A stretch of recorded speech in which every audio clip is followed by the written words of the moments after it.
Salatullah salamullah ala taha rasulillah. Salatullah salamullah ala warahmatullahi wabarakatuh.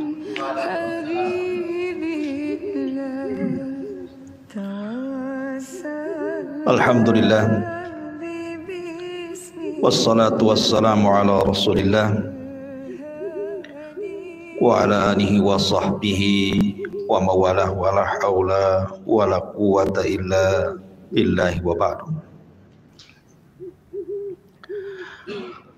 Alhamdulillah, di malam hari ini kembali kita bisa duduk untuk bertalabul ilmi di Masjid Al-Fajri Jodoh Batam. Salawat dan salam kita hadiahkan kepada Rasul kita Nabi besar Muhammad sallallahu alaihi wa ala alihi wasallam. Ma'asyiral muslimin yang dimuliakan Allah Subhanahu wa taala. Sekali lagi biasa kita mengkaji kitab Sirah Rasul sallallahu alaihi wasallam. Tapi karena kita hendak menanggapi perkara-perkara yang sedang viral dan butuh penjelasan, maka malam ini kita akan menyingkap tentang hukum seputar pernikahan jin dan manusia. Kan ada kan lagi viral kan, bahwa kakek saya menikah dengan jin. Bahkan ada fotonya. Fotonya mungkin waktu resepsi itu. Mungkin banyak jin yang datang. Ngamplop enggaknya enggak tahu. Yang kita ingin bahas di sini tentang hukum menikah manusia dengan jin. Apakah mungkin dan terjadi pernikahan itu? Kalau memang terjadi, bagaimana pandangan ulama? Ma'asyiral muslimin yang dimuliakan Allah Subhanahu wa taala. Bicara tentang mungkinkah manusia menikah dengan jin, kita akan bicara mungkin atau tidak dulu, baru kita bicara hukum. Maka ulama mengatakan memang terjadi khilaf di antara ulama, apakah mungkin manusia itu menikah dengan jin. Pendapat yang pertama, dan ini pendapat Al-Imam Al-Mujahid, kemudian Al-Imam Al-A'mash dan juga Qatadah, serta sebagian besar dari madhab Hanafi. Bahkan ada yang menasabkan kepada perkataan Imam Malik, walaupun penasaban kepada Imam Malik ini ada yang mengkritik, bahwa imkanu wuqu'i dzalik, memungkinkan ada manusia itu menikah dengan jin. Ini pendapat yang pertama. Pendapat yang kedua, mustahil. Tidak mungkin, bahkan mustahil manusia bisa menikah dengan jin. Dan ini pendapat Ishaq ibn Rahawayh dari madhab Syafi'i. Kemudian satu riwayat daripada Hasan al-Basri. Kemudian juga yang dikuatkan oleh madhab Syafi'i dan juga Imam Al-Mawardi. dan dari kalangan ulama kontemporer seperti Syekh Muhammad Rashid Ridha dan yang lainnya mengatakan mustahil. Mustahil ada orang menikah dengan jin. Nanti kita akan sebutkan dalil masing-masing. Adapun pendapat yang pertama yang mengatakan mungkin ada jin menikah dengan manusia, mereka berdalil dengan surah Ar-Rahman ayat 56 ketika berbicara tentang bidadari-bidadari surga. Lam yatmithunna insun qablahum walajan, di mana bidadari itu tidak pernah tersentuh oleh manusia sebelum dan juga tidak pernah tersentuh dengan jin.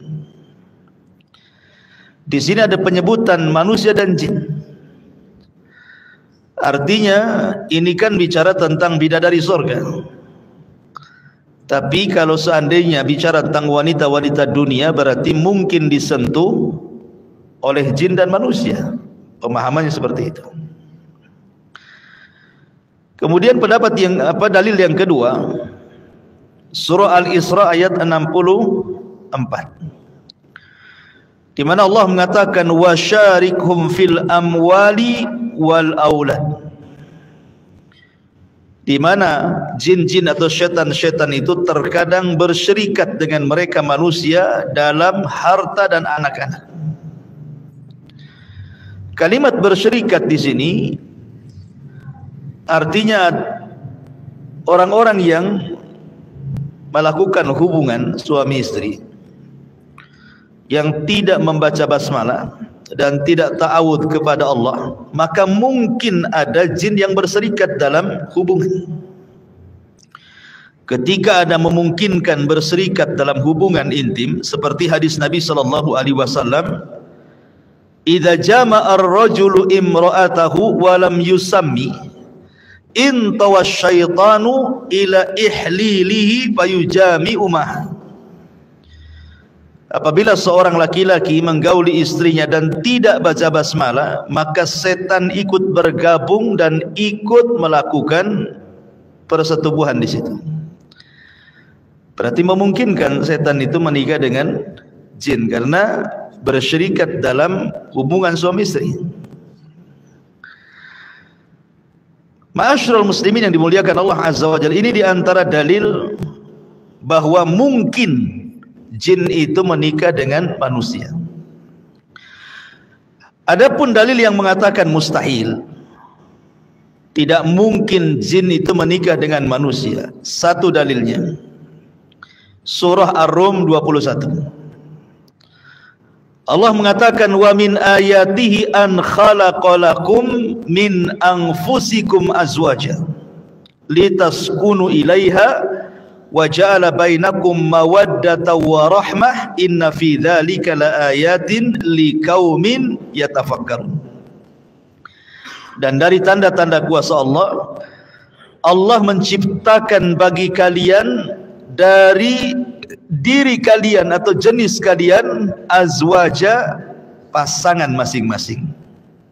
Di sini ada kalimat dari jenis kalian. Dan khitab ayat ini kepada Adam dan keturunannya. Berarti yang hanya menikah itu adalah manusia dari jenis manusia, jin dari jenis jin. Tidak bisa disilang. Kenapa demikian? Karena disitulah akan engkau dapati ketenangan, kemudian muncul perasaan kasih dan sayang. Dan itu tanda kebesaran Allah bagi orang-orang yang berfikir. Karena mustahil manusia menikah jin itu akan timbul perasaan cinta, kasih sayang, ketenangan, mustahil didapati. Berarti dari maksud pernikahan saja nggak akan mungkin tercapai antara pernikahan jin dan manusia itu. Kemudian pendapat yang kedua, dalil yang kedua, bahwa dari segi penciptaan, asal penciptaan saja sudah berbeda. Di mana jin diciptakan dari api, kemudian manusia diciptakan dari air. Api dengan air itu mustahil ketemu. Kalau sempat api ketemu air, padamlah api itu. Jadi nggak akan ketemu tuh api dengan air itu. Ya. Ma'asyiral muslimin yang dimuliakan Allah Subhanahu wa taala. Intinya bahwa mustahil, tidak mungkin terjadi. Ma'asyiral muslimin yang dimuliakan Allah Azza wa Jalla. Taib, dari sini kita ketahui bahwa mungkin ataukah tidak mungkin terjadi khilaf pendapat. Ada yang mengatakan mungkin, ada yang mengatakan tidak mungkin. Sekarang seandainya kita mengambil pendapat yang mungkin, anggaplah kita mengambil pendapat yang mungkin. Mungkinlah jin itu menikah dengan manusia. Sekarang kita bahas bagaimana hukum pernikahannya, macam mana resepsinya. Ya, karena makanan jin dengan makanan manusia itu beda. Macam mana walimahnya? Jadi harus dipisahkan kamarnya, gitu ya. Piringnya, menunya itu catering sendiri itu. Mungkin catering dari jin ya. Para ulama mengatakan, kalaupun memang terjadi pernikahan, maka di sini pula ulama berbeda pendapat tentang hukum menikah dengan jin.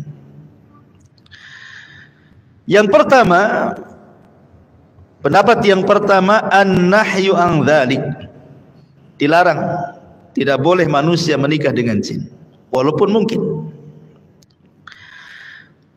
Artinya haram hukumnya. Nanti akan sebutkan tentang pendapat ulama masalah haram menikah dengan jin. Yang kedua, tidak sampai haram tapi makruh. Yang ketiga, mubah, boleh saja. Taib. Adapun yang mengatakan haram hukumnya disebutkan oleh Al-Imam Al-Munawi dalam kitab Syarhul Jami' As-Saghir. Beliau mengatakan la tajuzu al-munakahatu bainal insi wal jin wa insun al-ma'u liikhtilafil jinsi. Tidak boleh menikah manusia dengan jin karena manusia itu tercipta dari api. Di sini ada perbedaan tentang jenis manusia dan jenis jin. Sehingga dari perbedaan jenis ini, kata ulama ini mengatakan haram. Tidak boleh menikah manusia dengan jin. Bahkan dikatakan oleh Syekhul Islam Ibn Taimiyah rahimahullahu ta'ala, kata beliau, al-mu'tamad, pendapat yang dipegang, annahu la yahillu nikahu, tidak halal menikahi mereka bangsa jin. Artinya haram. Lawan halal itu haram kan gitu. Bahkan berkata Syekh bin Baz rahimahullahu ta'ala ketika ditanya soal hukum menikah manusia dengan jin, maka dia mengatakan hadza fihi khilaf. Memang ini ada khilaf di antara ulama. Beliau tidak mengingkari, tapi beliau mengatakan la yumkin at-tahaqquq min islamihim wala dinihim. Sekarang kita tahu, okelah mungkin, karena ini khilaf di antara ulama. Bagaimana anda mengetahui bahwa pasangan anda dari kalangan jin ini, kata Syekh bin Baz, agama mereka betul-betul Islam? Ya. Bagaimana cara mengetes agamanya, kan begitu?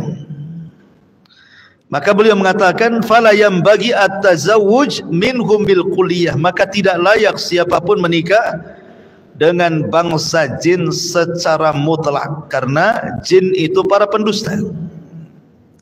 Bisa saja dia bukan muslim ngaku muslim untuk menyesatkan orang. Ini menurut Syekh bin Baz rahimahullahu taala. Kemudian ada juga yang mengatakan makruh. Tetapi ada juga yang mengatakan boleh, di antaranya pendapat Imam Ibnul Arabi Al-Maliki. nikahuhum jaizun aqlan, nikah mereka boleh secara akal. Dan juga dikuatkan oleh Al-Imam Ibnul Imad Asy-Syafi'iyah. Asy-Syafi'i, Ibnul Imad Asy-Syafi'i yang bermadhab Syafi'i mengatakan dibolehkan.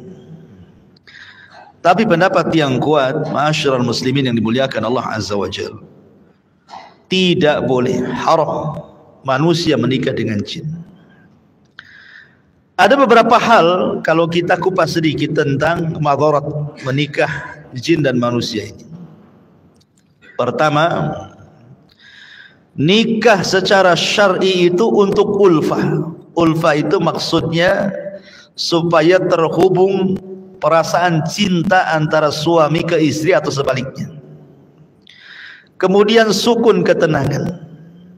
Kemudian al-isti'nas, ya, supaya terus menerus menjadi teman hidupnya. Dan juga al-mawaddah, dan juga kecintaan. Sementara apabila manusia menikah dengan jin, tidak mungkin mendapatkan ini semua, mustahil. Bagaimana caranya? Karena bentuk jin itu sendiri menakutkan, ya kan, menakutkan kan. Sampai ada seorang syekh meruqyah. Jadi orang ini kemasukan jin paling cantik di kabilahnya. Seorang syekh meruqyah. Siapa kamu? Katanya. Saya jin. Laki-laki atau perempuan? Perempuan. Cantik tidak? Cantik. Bahkan tercantik di kabilahnya. Ketika dijelaskan bagaimana bentukmu, dia mengatakan saya punya 10 kaki. Itu jin yang paling cantik. Kakinya 10. Berarti antum bisa bayangkan gurita. Itulah kayak gurita. Coba. Karena jin itu tidak mungkin menikah dengan manusia kecuali tasyakul kan. Kecuali dia sudah menghabiskan kekuatannya untuk beralih rupa. Itu sudah lemah dia. Okay. Kemudian di sini juga yang kedua, bahwa lam yarid al-idhnu minasy-syar'i fi dzalik. Tidak ada dalil yang membolehkan menikahnya seorang manusia dengan jin. Berdasarkan surah An-Nisa, fankihu ma taba lakum minan nisa. Nikahilah wanita-wanita yang kau sukai. Sementara kalimat nisa ini khusus untuk manusia, bukan untuk jin. Maka selain itu tidak boleh. Berarti kalau seandainya menikah dengan jin dianggap haram. Ketika haram tidak sah, ketika sah berzina. Ya. Kemudian juga ada kias. Dalam Islam saja seorang budak dilarang menikah dengan orang merdeka kan. Umpamanya saya punya budak perempuan. Islam melarang, tidak boleh seorang tuan menikahi budaknya. Kenapa? Karena akan terjadi madarat. Madaratnya apa? Sebab kalau bayi ini lahir, maka anaknya akan menjadi merdeka karena ikut nasab bapaknya kan. Dan anaknya lebih tinggi derajatnya dibandingkan ibundanya. Ibundanya masih budak, sementara anaknya statusnya merdeka. Inilah yang disabdakan Nabi SAW ketika ditanya oleh Jibril tentang tanda-tanda kiamat. Antalidal amatu rabbataha. Ketika ada seorang budak melahirkan tuannya. Lah kalau orang merdeka dengan budak saja dilarang dalam Islam karena ada madarat, bagaimana manusia menikah dengan jin? Tentu lebih madarat. Lebih madarat lagi. Ya.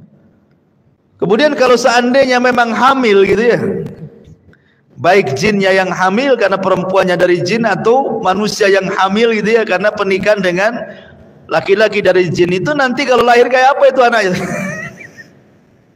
Ya. Kalau umpamanya kakeknya nikah sama jin, anaknya jadi apa itu? Jadi setan. Ya. Ma'asyiral muslimin yang dimuliakan Allah Azza wa Jalla. Jadi banyak pertanyaan yang susah dijawab nantinya. Kemudian juga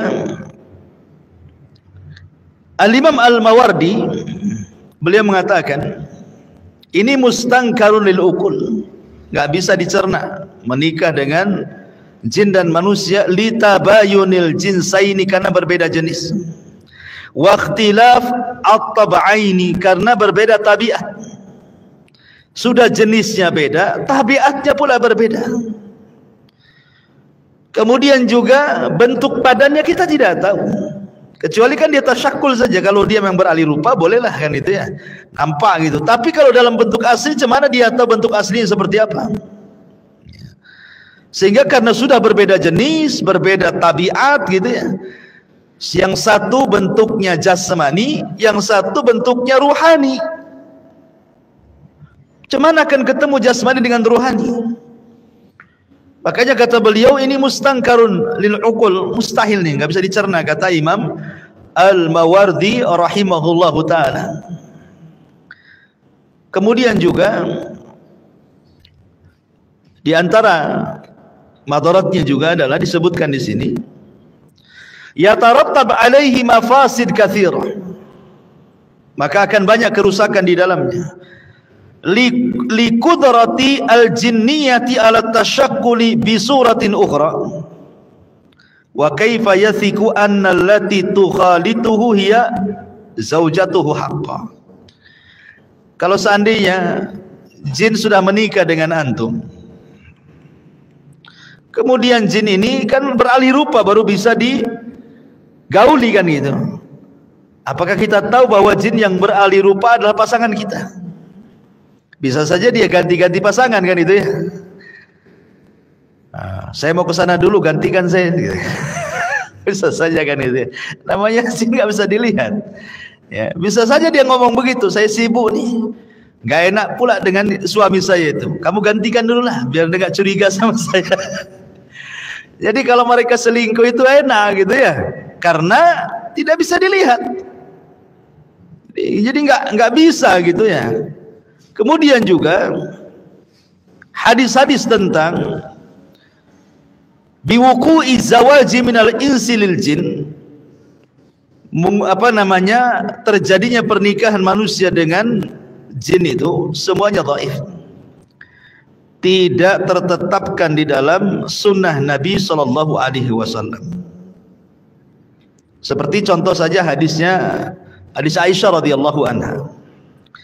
Jadi Aisyah radhiyallahu anha, dia mengatakan ketika Nabi sallallahu alaihi, dia bertanya, ya Rasul, apakah dalam diriku ada jinnya? Maka Nabi SAW mengatakan, ya, karena di sana ada orang-orang yang disebut mugharribun. Siapa mugharribun itu? Alladzi yastariku fihimul jin, orang-orang yang selalu bersyirikat dengan jin. Hadis ini lemah, dilemahkan oleh para ulama.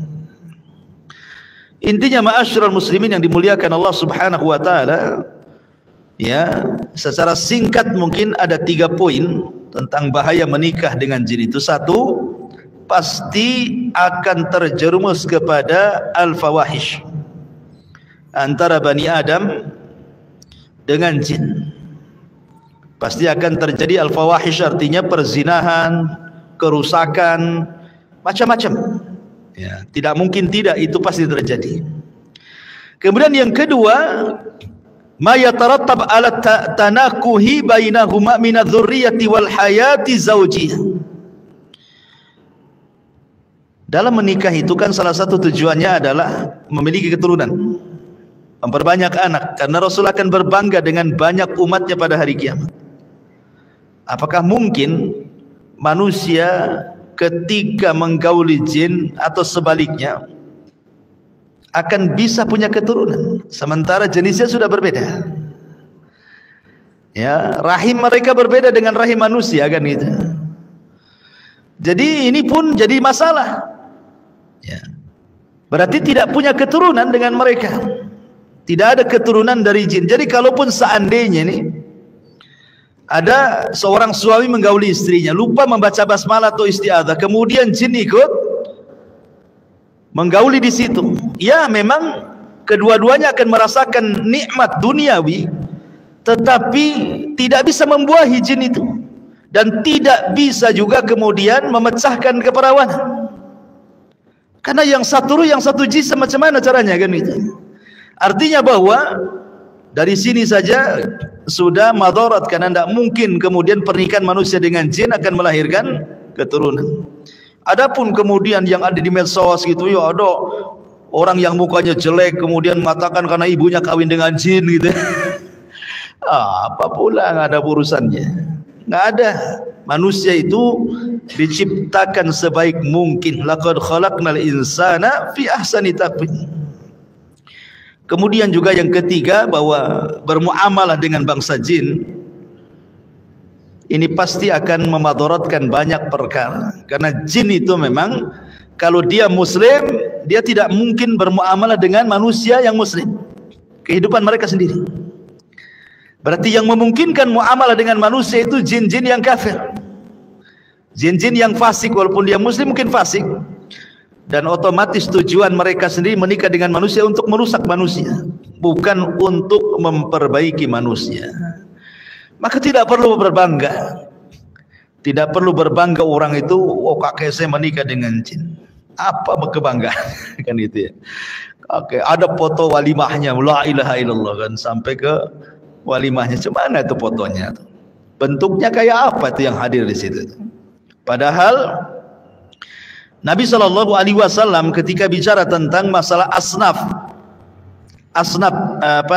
kelompok-kelompok dari kalangan jin itu, apa kata Nabi SAW? Jin itu salah satu asnaf. Jin itu ada tiga jenis, kata Nabi SAW. Apa saja kata beliau? Simfun lahum ajnihatun yatiruna fil hawa. Ada jenis jin itu punya sayap, dia terbang ke sana kemari. Kemudian wasimfun hayyatun wakilab. Dan kelompok yang lain jin itu bentuknya ular-ular, bentuk ular-ular dan anjing-anjing. Jadi ketika walimah banyak ular. Yang hadir itu ya ular-ular itu. Ular, kemudian anjing-anjing gitu ya. Ya Allah ya. Kemudian wasimfun yahlun atau yahulluna wa yat'anun.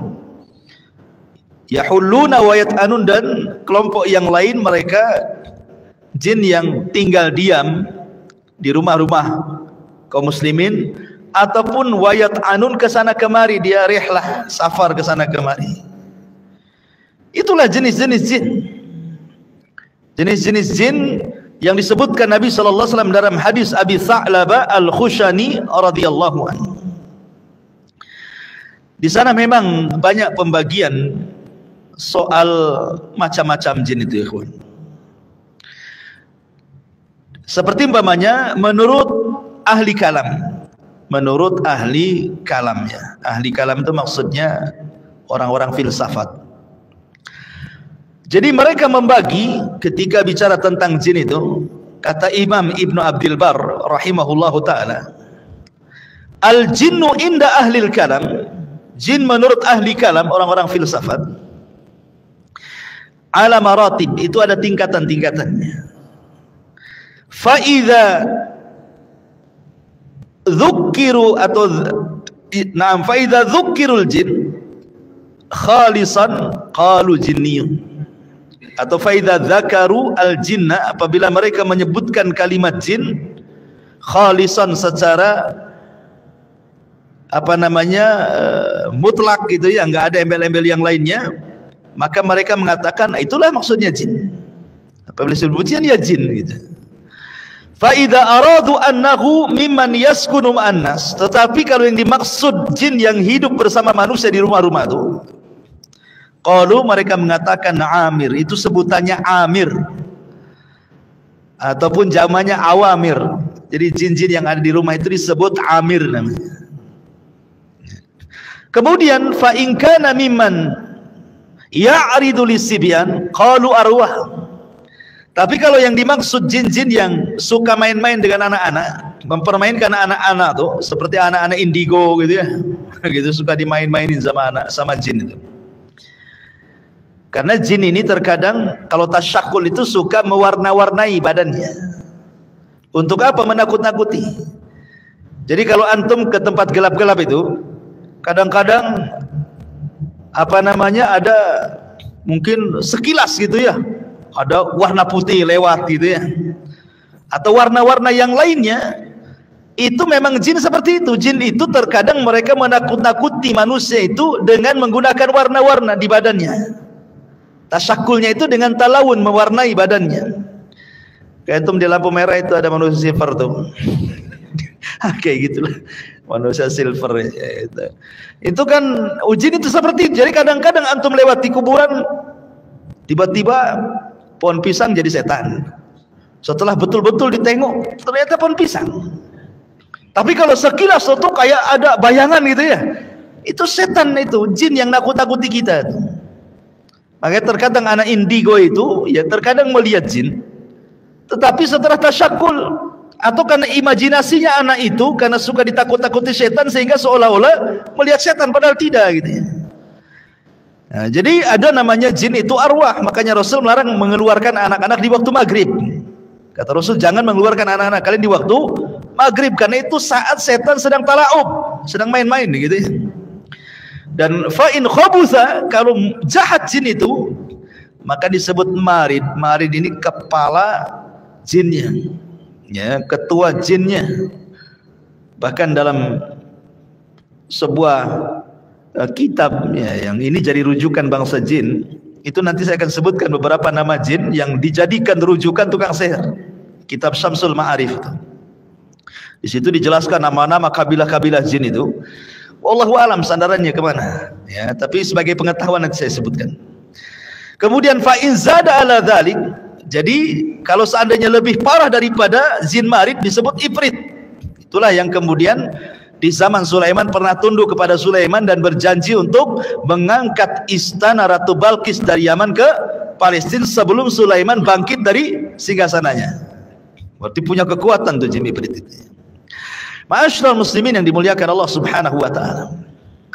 Lah jin itu ikhwatul fiddin yang dimuliakan Allah Azza wa Jalla, menurut kitab dalam kitab Syamsul Ma'arif, dan saya sudah jelaskan kitab ini rujukan tukang sihir dunia. Ya.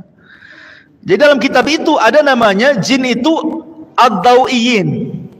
Ad-dawiyin itu jin yang bercahaya. Maksudnya jin yang bercahaya itu adalah jin dari kalangan nasibin yang masuk Islam di zaman Nabi Shallallahu Alaihi Wasallam. Itu kan disebut jin nasibin itu. Maka turunannya itu semua masuk Islam. Nah, itu disebut dawiyin namanya. Jin-jin Islam keturunan nasibin itu disebut al-jinnu ad-dawiyin, jin yang bercahaya. Kemudian juga ada yang kedua namanya al-jinnul qamari. Kalau dawiyin kan cahayanya terang, kalau qamar bulan kan cahayanya agak samar-samar, redup-redup. Ini pun bagian daripada jin muslim. Bahkan dalam kitab itu disebutkan 80% jin al-qamari ini muslim, hanya 20% yang kafir katanya. Dari mana tahu persen-persenan ini? Ya, apa ngecek di disduk jin kan tidak tahu juga. Kemudian juga yang ketiga ada namanya al-jinnun nariyah. Nah, ini jin keturunan iblis. Semua kafir. Al-jinnun nariyah ini. Karena nar itu diambil dari kata api. Ya, sesuai dengan ciptaannya. Dan ini kebanyakan kafir ya, ini pengikut iblis gitu ya. Kemudian ada jin namanya al-ma'iyun, jin yang hidup di air. Makanya mereka membuat istana iblis di air kan, itu di lautan. Mereka suka nyelam seperti jin-jin yang bekerja kepada Sulaiman kan, mereka menyelam-nyelam gitu ya, dan membuat bangunan. Kemudian yang kelima ada namanya al-jinnu at-turabiyun. Turab itu diambil dari tanah. Jadi jin itu hidupnya di dalam tanah dia. Ya. Kemudian juga ini namanya jin-jin, jenis-jenis jin gitu ya. Lah adapun kabilah-kabilah, jin juga punya kabilah. Kayak kita juga kan ada suku-suku ya di Indonesia itu ya. Ada suku Jawa, ada suku Sunda, ada suku Padang, Melayu, macam-macam ya. Kubata gitu ya. Maka jin juga itu ada kabilahnya. Ada suku-sukunya. Yang pertama ada namanya kabilah tu Amir. kabilah jin-jin dari jin-jin Amir. Ini biasanya khusus menempati rumah-rumah kaum muslimin, khususnya kamar-kamar mandi. Makanya kalau masuk kamar mandi disuruh untuk berdoa. Ya, mereka tidak menyakiti secara badan. Kalau jin muslim mereka tidak akan menyakiti. Makanya di zaman Nabi SAW ketika perang Khandaq, kan perang Khandaq itu sahabat harus menjaga parit. Mereka meninggalkan rumah-rumah istri-istri mereka. Jadi ada seorang sahabat Ansor takut, khawatir dengan istrinya, takut diserang gitu ya dari belakang. Maka dia minta izin kepada Nabi SAW, Rasul, saya ingin melihat istri saya. Kata Nabi, ya bawa pedang, aku takut nanti engkau akan dihadang oleh Bani Quraidah. Pulang dia. Ketika pulang, istrinya dalam pakaian rumah langsung keluar. Marah, langsung mencabut pedangnya. Ya, karena aib seorang wanita keluar dalam pakaian yang seperti itu di zaman Nabi kan itu ya. Rupanya kata istrinya, jangan isti'jal, jangan terburu-buru, kau lihat di rumah tuh. Akhirnya sahabat ini masuk ke dalam rumah, rupanya di kasur ada ular besar. Ya. Akhirnya kemudian diseranglah ular itu dengan pedang, sehingga ular itu menyerang balik. Akhirnya sama-sama kena. Ular itu menggigit sahabat ini dan pedangnya berhasil memutus ular, mati dua-duanya. Kemudian sampailah berita ini kepada Nabi SAW. Kata Nabi SAW, sesungguhnya di Madinah ini ada jin-jin muslim yang berada di rumah-rumah kalian. Jadi kalau kalian mendapati ular di rumah kalian, kata Nabi SAW, hendaklah diusir pelan-pelan. Ya, diusir pelan-pelan. Katakan kepada ular itu, kalau engkau seorang muslim, jangan ganggu kami, keluar. Sebutkan 3 kali. Kalau memang tidak mau keluar, berarti memang dia ular. Maka bunuhlah ular itu setelah membaca ta'awudz. Jadi diusir pelan-pelan dulu, jangan dibunuh. Bisa jadi itu jin muslim gitu maksudnya, kata Rasul. Ya, jadi ada jin-jin itu hidup di rumah-rumah gitu. Ini dalam kitab tersebut ada namanya kabilah Amir gitu. Ada kabilah Qarin. Kabilah Qarin itu yaitu yang suka sama orang, itu tidak lepas dari orang, itu disebut jin Qarin namanya. Yang suka ngasih was-was ke badan kita ini, suruh berbuat jahatlah kau gitu ya. Maling kau, korupsi kau gitu ya. Dia bisik-bisikan aja tuh. Ya, bunuh saja tuh, tembak saja kan itu. Woi tembak kan. Gitu kan. Jadi dia bisik-bisikin tuh. Ya. Jadi kalau sudah bisik-bisik itu namanya jin Qarin tuh. Kadang-kadang dukun ini sok ngawur. Ya memang mereka ngawur. Bukan hanya ngawur, mereka para pendusta gitu. Maksudnya gini, sebagian dukun itu menganggap bahwa bisa mengislamkan Qarin mereka, bisa memerintahkan Qarin mereka. Mana bisa? Jin Qarin yang Islam itu hanya jin Qarin Nabi. Nabi berhasil mengislamkan, itu pun menjadi khilaf para ulama. Ya, ketika Nabi mengatakan setiap manusia itu Qarin, punya Qarin, jin kafir yang melekat sejak lahir sampai dia meninggal. Kata sahabat, apa kau punya Qarin wahai Rasul? Ya, aku juga punya Qarin, tetapi aku sudah membuat dia Islam. Fa'aslama. Kalimat fa'aslama di sini menjadi khilaf. Apakah aslama di sini maksudnya jin Qarin Rasul itu masuk Islam, ataukah yang maknanya aslama itu menyerah, artinya tidak menyakiti Nabi? Jadi ada ulama tafsirkan 2. Jin Qarin Rasul tidak masuk Islam, tetapi dia menyerah kepada Nabi sehingga tidak menggoda Nabi. Ada yang mengatakan fa'aslama di situ memang betul-betul masuk Islam. Jadi semua jin Qarin kafir kecuali jin Qarin Nabi. Kok bisa ada seorang dukun mengatakan mengislamkan jin Qarin? Sejak kapan jin Qarin masuk Islam? Syahadatnya di mana? Kuah mana untuk ngambil legalitasnya keislaman dia? Ini kadang-kadang pendusta para dukun itu. Ya mereka pendusta, dajjal ya. Ma'asyiral muslimin yang dimuliakan Allah Azza wa Jalla. Jadi ada kabilah jin Qarin ya. Ya Qarin semua itu satu kabilah. Ada namanya kabilah Al-Marid wal Maradah. Yang jinnya gede-gede gitu, yang tinggi-tinggi, gede-gede badannya. Yang mereka suka jahat kepada manusia. Makanya di bulan Ramadan, ketika Nabi SAW mengatakan wasufidatis syayatin, dan setan-setan diikat, maksudnya tidak semua setan. Yang diikat itu ya setan dari kabilah Marid atau Maroddah, jin-jin yang besar-besar, yang jahat-jahat itu ya, yang suka menggoda manusia sampai tingkat kepada kekufuran dan kesyirikan. Itu yang kemudian diikat, tidak bisa bergerak. Adapun krocok-krocoknya ya lepas kan itu. Makanya di bulan Ramadan masih banyak kan orang yang tidak puasa, masih banyak orang yang maksiat. Nah, boleh jadi itu yang lepas tuh. Ya, yang lepas-lepas itulah yang tidak puasa, ya. Yang maksiat itu ya. Jadi ada namanya kabilah Al-Marid dan juga Marad. Ada kabilah Ifrit. Ya, kabilah Ifrit dan macam-macamnya gitu ya. Jadi ada kabilah-kabilahnya jin itu. Kemudian juga jin itu punya nama-nama juga. Ada nama-nama, dan biasanya nama-nama ini selalu dijadikan mantra-mantra dukun-dukun itu. Mereka memanggil-manggil nama-nama jin untuk membantu mereka. Ya, dan bahaya dukun itu, mereka tidak pernah memanggil nama Allah. Mereka memanggil nama jin, ya mambang air, mambang tanah, mambang gitu. Nah, cuman di sini ada nama-namanya. Seperti contohnya ada jin namanya Walhan. Jin Walhan ini biasanya dijelaskan yuwaswisulil muslim asna as-salati, memberikan was-was kepada seorang muslim di tengah-tengah salat.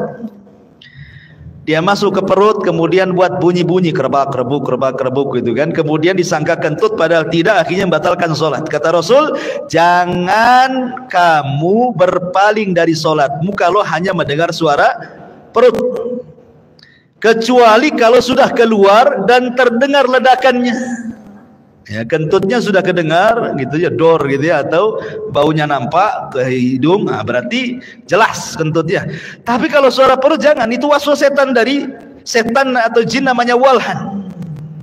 Atau ketika tidak berhasil lewat perut, masuk ke pikiran, kemudian mengingatkan benda-benda atau janji-janji yang di luar sholat tidak ingat. Oh iya, hari ini kan ada janji, padahal lagi sholat tuh. Ketika luar sholat tidak ingat janji itu. Ketika luar sholat tidak tahu benda di mana. Ketika sholat kau tahu, oh iya, letakkan di dapur, bego kali aku katanya. Kan itu ya. Ya, jadi itu namanya Walhan. Kemudian ada namanya selain Walhan namanya Zalnabun. Zalnabur. Ini biasanya jin yang suka dorong-dorong manusia untuk dusta, ya, supaya berdusta, masuk ke pasar-pasar gitu ya, masuk ke pedagang sayur, ke pedagang daging, ke pedagang macam-macam, suruh sumpah dalam rangka mendustakan, atau suruh ganjil aja timbangan itu, ya kurangi aja meteran itu gitu ya, kurangi aja takaran itu. Pokoknya dibuat dusta-dusta. Itu namanya jin Zalnabur. Nah, itu ya. Itu biasanya suruh sumpah-sumpah dan suruh dusta. Nah, itu banyak di pasar itu yang satu ini. Kemudian juga ada namanya A'war. Ya. A'war ini biasanya yuthirus syahwat wa yuzayyanu fi'luz zina. Dia biasanya membangkitkan syahwat, kemudian menghiasi perbuatan zina. Ya, jadi dorong-dorong untuk supaya berbuat zina. Mungkin zina pandangan, disuruh nengok handphone lama-lama gitu, entah apa yang ditonton gitu ya. Kemudian berkhalwat di situ lama-lama di kamar mandi, ngapain pula lama-lama di kamar mandi gitu ya. Jadi ini zin namanya, disebut A'war gitu ya. Kemudian juga ada namanya Dasim. Ada namanya Dasim di sini. Itu nama jin tuh, Pak Dasim ya. Dasim ini juga yuthirul fitnata bainal azwaj. Nah, itu yang suka dorong-dorong suami istri suruh tengkar. Ya, biasanya masuk ke was-was ke istri-istri antum biasanya. Ini Pak Dasim ini masuk ke istri-istri antum, disuruh cerewet gitu ya sama antum supaya antum kesel gitu ya. Disuruh nguas-wasin, minta tambah belanjanya gitu ya. Disuruh nengok istri tetangga banyak emasnya gitu. Gitu ya. Oh ya, si Dasim ini itu tugasnya tuh ya. Dia suka ngasih was-was gitu ya. Kemudian juga ada namanya Laqis. Laqis ini min banati iblis. Dia termasuk anak-anak perempuan iblis yang mengganggu wanita-wanita untuk supaya melakukan kemungkaran. Ya, terkadang masuk ke wanita-wanita akhirnya tidak mau nikah. Ya, itu masuk pada jin al-asyik namanya.